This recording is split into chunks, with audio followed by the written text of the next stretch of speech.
In today's video, I'm explaining the different methods I use for focus stacking in macro photography and how best to use them in your own shots. Focus stacking, if you're not already familiar, is when you take multiple shots of a scene, moving the focus point through and then blending those images together. It's an incredibly powerful technique that allows you to get a much deeper depth of field than you could possibly achieve with just one image. It's very often used in macro photography, and it's something that I use very often myself. But like most things in photography, there are various different ways of doing it. Some are much more in-depth, and some will be better if you're using certain settings or for certain subjects or in certain conditions, or simply just based on the look that you want to achieve in your image. There isn't one method that is better than the other. It all very much depends on what it is you're trying to do, but as a result, it can seem like it's quite a complicated subject. But like a lot of complicated subjects, once you start to chip away at it, it actually becomes pretty straightforward. So I'm going to go through the different methods that I use in my own macro photography that you've probably already seen in some of my other videos. I'm going to explain why I would choose that particular method for that particular scene and how I would go about doing it. This isn't an exhaustive guide to every single element of focus stacking. This is just what I do and what I found works best. So let's start off with the most basic method that I use for more simple scenes when I know that I don't need quite as many focus points. So that would be for more flat subjects, when there isn't quite as much difference in the distance between the front of the subject and the back. So often I use this for top-down scenes or other flat objects when really one shot might look sharp enough, but you just want to make sure that everything is nice and pin sharp. Because there are those scenes when shooting at f8, it does look pretty much pin sharp already, and so taking 50 or 60 focus stacks really is unnecessary when probably 4 or 5 will do. In those scenes, I would set the camera to autofocus, and I would start by taking a different focus point at each of the 4 corners of the image. Then I would do one in the middle.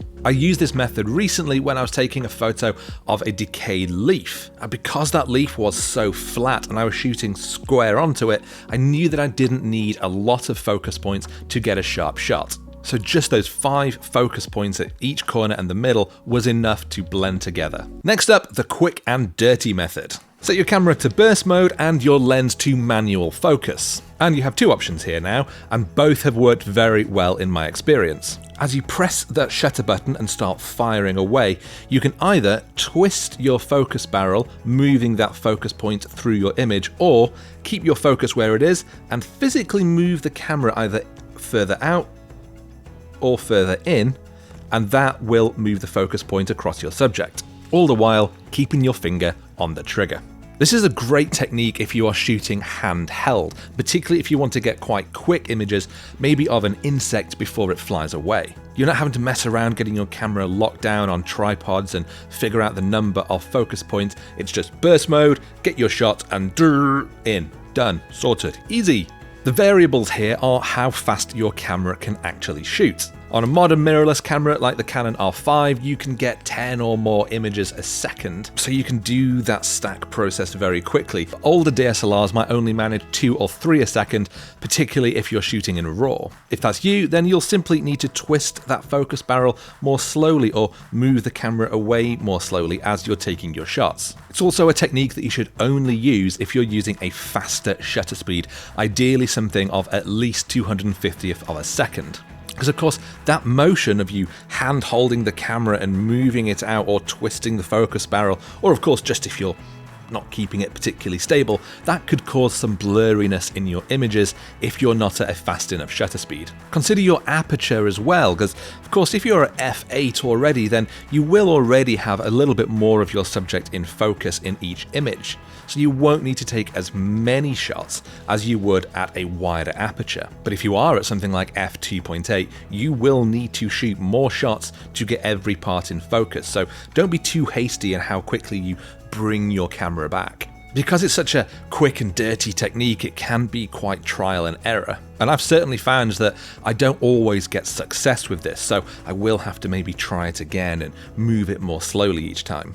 Next is the slower and more methodical approach that I use when I want to slow down, have the camera on tripod, and make sure that every single part is fine-tuned and pin sharp. So because it's much more slower and more methodical, it is best for static subjects. Maybe it's mushrooms or lichens that you found out in the woods, in the forests. But I use it a lot for product photography, for man-made objects that I shoot in studio. When I'm doing this, I have the camera absolutely locked down on my tripod so that my scene barely changes as I touch the camera. I'll have my settings dialed into the camera and I will have manually focused to the closest point in the image. I will take the shots individually rather than in burst mode, and I'll usually use a 2-second timer just to make sure that there's no shake of the camera when I press the button. I'll take a shot and then I will zoom right in on the image and slightly adjust that focus point before taking another shot. And I'll then repeat that process again and again and again as many times as I need so that I've moved that focus throughout the whole scene. And again, it depends on things like my aperture, because of course at f10 I won't need as many shots to get things nice and sharp as I would at f2.8. The final method is using your camera's inbuilt autofocus bracketing option. Here you tell the camera how many shots you want to take, whether that's 10 or over 100. And then as you take your shot, the camera will keep on firing away and automatically move that focus in preset increments so that you get everything nice and focused. It's a great tool to use if you want to get deep focus stacks of maybe it's quick moving subjects like insects that could fly away in a moment, because it can get through all of those images in only a few seconds. The downside, of course, is simply that not all cameras have this function. I've only just started getting to grips with this using my new Canon R5, but older cameras, particularly more traditional DSLRs, simply don't have this. It does also take a few moments to go into your camera's menu and turn it on and dial in the right settings, so sometimes if you are just trying to get a very quick shot of something you've just happened to find, by the time you've gone through your settings, you might have missed your opportunity. So those are the main methods I use for focus stacking in all of my macro photography, but there are some big tips to consider no matter what method you're using. First off, shoot more than you think you need. I have unfortunately done plenty of focus stacks when I've been shooting out in the field and I've come back to find that I missed a patch in the middle of my subject, so it's just not in focus.